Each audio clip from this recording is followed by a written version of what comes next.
Que Dios les bendiga, hermanos.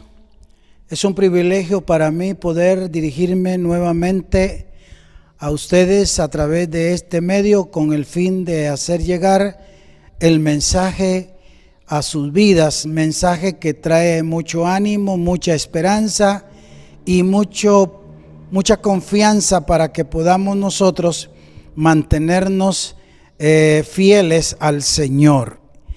Nos hemos estado dando cuenta de los acontecimientos o del acontecimiento que se da en estos días a nivel mundial y nos preguntamos, ¿cuál es el propósito de esto para nuestras vidas? Y para ello quiero invitarles a considerar dos pasajes de la Sagrada Escritura. Lo encontramos en Romanos capítulo 8, versículo 28, y dice: y sabemos que a los que aman a Dios, todas las cosas les ayudan a bien. Esto es, a los que conforme a su propósito son llamados. También quiero que consideremos el pasaje de Daniel capítulo 4 versículo 35.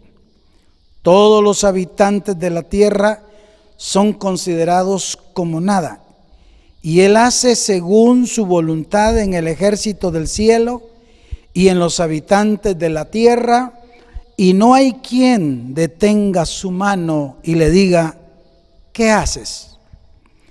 Oremos al Señor para que bendiga esta palabra. Poderoso Dios, gracias damos nuevamente esta maravillosa hora por estar concentrados en tu palabra, por estar dispuestos a recibir lo que tú tienes para nuestra vida. Te damos gracias, te damos honra y te damos gloria. Gracias, mi buen Dios. Amén y amén. Como decía, vamos a considerar dos temas pequeños. Primero, ¿qué beneficio alcanzamos nosotros a través de lo que acontece a nuestro alrededor? Y, por supuesto, quiero también considerar el tema acerca de la soberanía de Dios. Hermanos, nosotros entendemos que Dios tiene atributos muy especiales. Sus atributos divinos se dividen en dos: los conmutables y los inconmutables. Los conmutables son aquellos donde su poder se comunica a sus criaturas, y los inconmutables se enfatiza la distribución absoluta de Dios, y el hombre no pueden ser comunicados a los seres humanos. Hermanos amados, la soberanía de Dios es básicamente el uso de su poder sobre la creación. Esto significa que Dios tiene suprema autoridad sobre todas las cosas y está en completo control en cada tiempo y en cada situación. Su soberanía nos indica que Él hace en nosotros, con nosotros, como Él quiere, cuando quiere y con quien quiere, y que nos dicta o que dicta a Él el querer hacer, como el poder pronunciarse dentro del plan establecido por Dios. Y dice la palabra en Daniel capítulo 4 versículo 35: ¿quién le enseña a él o quién le indica sobre lo que debe de hacer. Esto nos enseña a nosotros de que Él hace como Él quiere y que no tiene quien le dicte o le enseñe sobre su disposición. Entonces entendemos en materia y consideraremos los beneficios que se adquieren en todo lo que acontece a nuestro alrededor. Lo que hoy estamos viviendo, yo creo que va a traer beneficio a nuestra vida, beneficio a la iglesia, beneficio a los hogares, beneficio a las naciones, beneficio al mundo entero. Entonces, veamos que lo que acontece a nuestro alrededor trae grandes beneficios. ¿Qué le aconteció a Nínive cuando esta ciudad se rebeló contra los hijos de Dios? Jonás capítulo 3, versículos 5 al 9, dice que Dios envió a un profeta para que pronunciara un juicio sobre la ciudad de Nínive. Su maldad había subido delante de Dios. Ahora, quizá pensemos que nuestros actos pecaminosos como delictivos no son conocidos por Dios, pero tenemos que entender que todo lo que hagamos aquí en la tierra está siendo grabado por el ojo de Dios y que Él tiene conocimiento, que Él tiene todo lo necesario para poder decirnos a nosotros si lo que estamos haciendo es bien o es mal. ¿Cuál era el propósito del mensaje de Jonás a Nínive? Los hombres de Nínive estaban siendo enemigos del pueblo de Israel por mucho tiempo. Y quizá Dios había mostrado misericordia a ellos en algunas veces. Y el mensaje de juicio había llegado. El momento de que Nínive recibiera el mensaje de juicio y que fuese proclamado por este profeta Jonás. La Biblia dice que cuando el pueblo recibió el mensaje y que se le estipuló el tiempo en el cual podían ellos o arrepentirse o empecinarse a seguir haciendo lo mismo, entonces dice la palabra del Señor que el mensaje era específico. 40 días y Nínive sería destruido. Los hombres de Nínive, junto al rey, dice la palabra que creyeron a Dios. Y es importante entender, hermanos, que una cosa es creerle a Dios y otra cosa es creer en Dios. Si nosotros hiciéramos encuestas a nivel nacional, a nivel mundial, diciendo, ¿usted cree en Dios? Todo el mundo tendría la respuesta que sí creen en Dios. Pero una cosa es creer en Dios y otra cosa es creerle a Dios. Así que el rey de Nínive y todos los hombres se colocaron en una postura de humillación. El rey dice que se vistió de cilicio. El vestirse de cilicio no era tan fácil, porque el cilicio consistía en una tela gruesa hecha por pelo de cabras y era incómodo llevarla.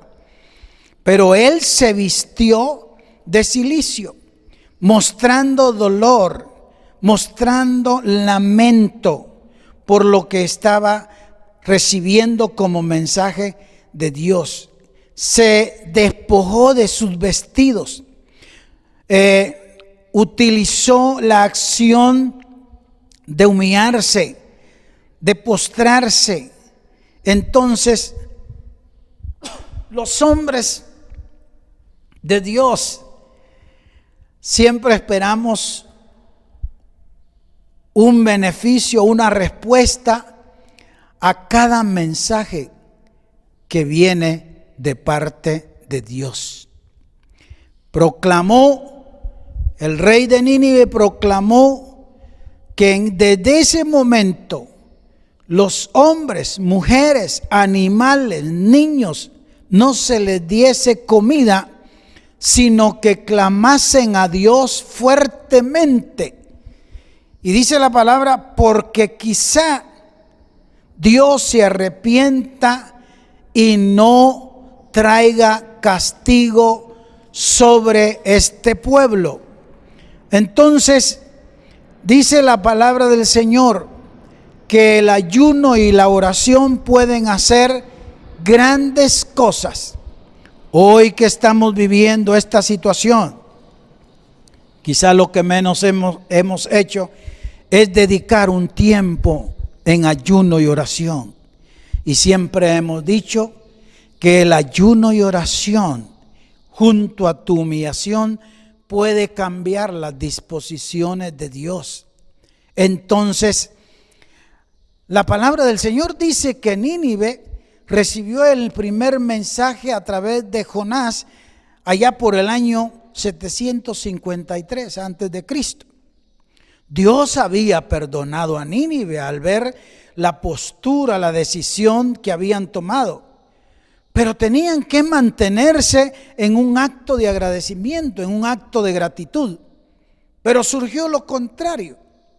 Entonces, en el año 663, Nahum es enviado nuevamente a Nínive para pronunciar el juicio final para la ciudad de Nínive. Es decir, 90 años después de haber alcanzado misericordia, ahora están a punto de morir totalmente porque no se habían mantenido en esa posición en la que debe mantenerse el pueblo.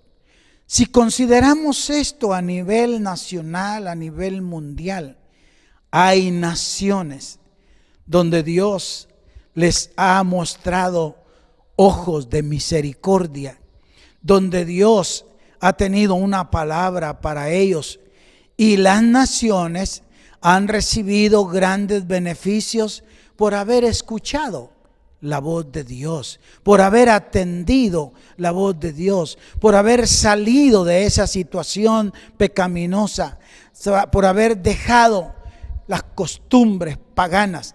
Pero tenemos que mantenernos en acto de misericordia, en acto de agradecimiento por lo que Dios ha hecho. Entonces, Nínive es un ejemplo para nosotros. 900 años, no eran poquito, eran bastante. Pero también, si los consideramos desde el otro punto de vista, era poco tiempo para que Nínive se mantuviera siempre dando gracias a nuestro Dios. Ahora, ¿qué surgió? Que Dios vio que ellos no estaban en condiciones de mantenerse fieles. Entonces mandó un juicio total para esa ciudad. La Biblia nos dice que Dios es tardo para la ira, pero grande en misericordia. 900 años había durado la misericordia de Dios para el pueblo de Nínive y también había soportado el pecado de Nínive, la condición en que vivía. Entonces, hermanos, de esa manera podemos considerar que Dios tiene un plan, un propósito para cada uno de nosotros y por cada acontecimiento que se da en la vida del ser humano. Ahora veamos otro acontecimiento donde el asunto ya no es con una nación o un pueblo que no conoce de Dios, sino con un pueblo que tiene conocimiento de Dios. Quizá no sean muchos los que son contados en este acontecimiento, sino nada más 3 hebreos, quienes fueron rescatados del horno de fuego: Ananías, Misael, Azarías. A estos les había cambiado el nombre el rey de Babilonia y les había puesto nombres paganos: Sadrach, Mesac y Abednego. Pero yo no quiero seguir llamándolos con nombres paganos, sino los nombres originales: Ananías, Misael y Azarías. ¿En qué consistió la desobediencia de estos jóvenes? ¿En qué consistió? No había ninguna desobediencia, al contrario, no adoraron dioses ajenos, no quisieron postrarse ante la estatua que Nabucodonosor había levantado. Hermanos, esta era la batalla del poder humano contra la fe, en la que la ventaja supuestamente estaba a favor de los paganos. Pero a pesar de todo, la fe salió triunfante. ¿Cuál es el secreto de la sobrevivencia?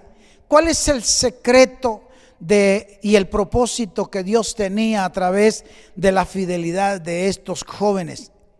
Mostrar al mundo pagano que el Dios del cielo siempre merece ser honrado, reconocido como el único y Dios verdadero.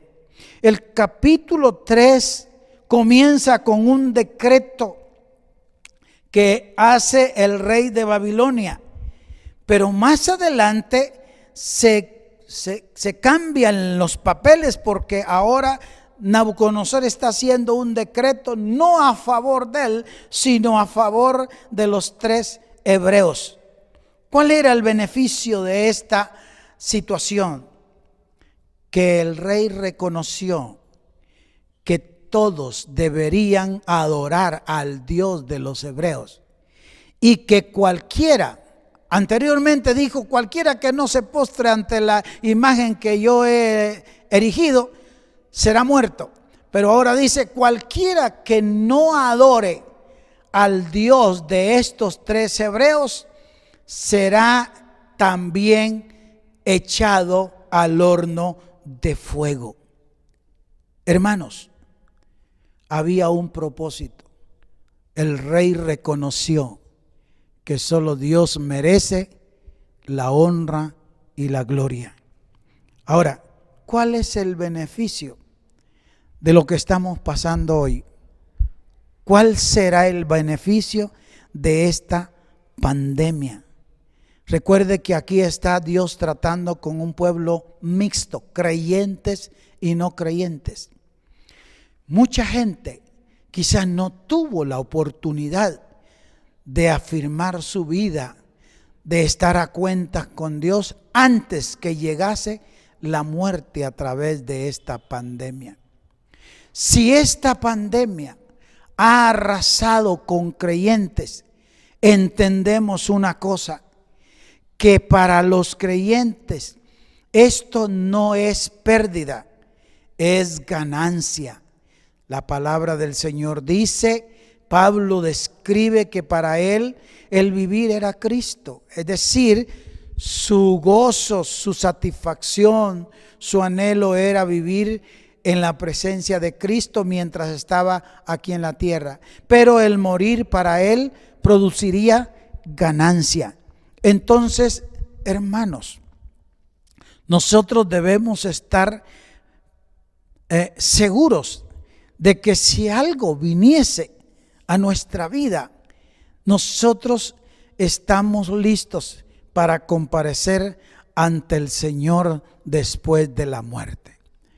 Ahora, animo al pueblo, animo a las naciones para que puedan hacer como hizo el rey de Babilonia, reconocer que Dios es soberano y que Él hace en nosotros como quiere y cuando quiere. Hermanos amados, animo a todos para que permanezcan firmes en la palabra del Señor. Recuerden, ustedes son la iglesia. Alguien dijo en una ocasión, vamos a cerrar la iglesia porque nos ordenó el presidente cerrarlas. No, nosotros no cerramos la iglesia, cerramos el templo, pero no la iglesia, porque la iglesia permanece viva en los hogares. Y ahí donde usted está, ahí donde usted se encuentra, tiene que rendirle culto al Señor. Y recuerde la promesa. Él dijo que donde 2 o 3 se congregaran en su nombre, ahí estaba Él. Entonces, si ustedes forman parte de una familia compuesta por 2 o 3, ahí está el Señor. Hermanos amados, yo quiero orar para agradecer al Señor por esta palabra que nos ha dado en esta preciosa hora. Padre, muchas gracias porque tu palabra sé que está llegando a los corazones de tu pueblo, de tus hijos. Y quizá haya alguien que no te conoce todavía, pero que estás hablando a través de esta palabra. Señor del cielo, creemos que todo lo que acontece a nuestro alrededor trae grandes beneficios. Entendemos que después de esto tú vas a derramar un tremendo avivamiento sobre la iglesia. Entendemos que después de estar encerrados en casa por tanto tiempo, estamos ansiosos por unirnos como iglesia dentro del edificio que es el templo. Muchas gracias, Señor. Bendiciones para cada uno de mis hermanos que viven en la ciudad, en el campo, allá fuera de las fronteras.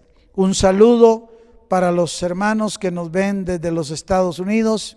Un saludo para los hermanos que por alguna razón no tienen la oportunidad de vernos en este mismo momento, pero tendrán la oportunidad de, en sus momentos libres, teclear el like y poder vernos en el momento esperado. Que Dios les bendiga.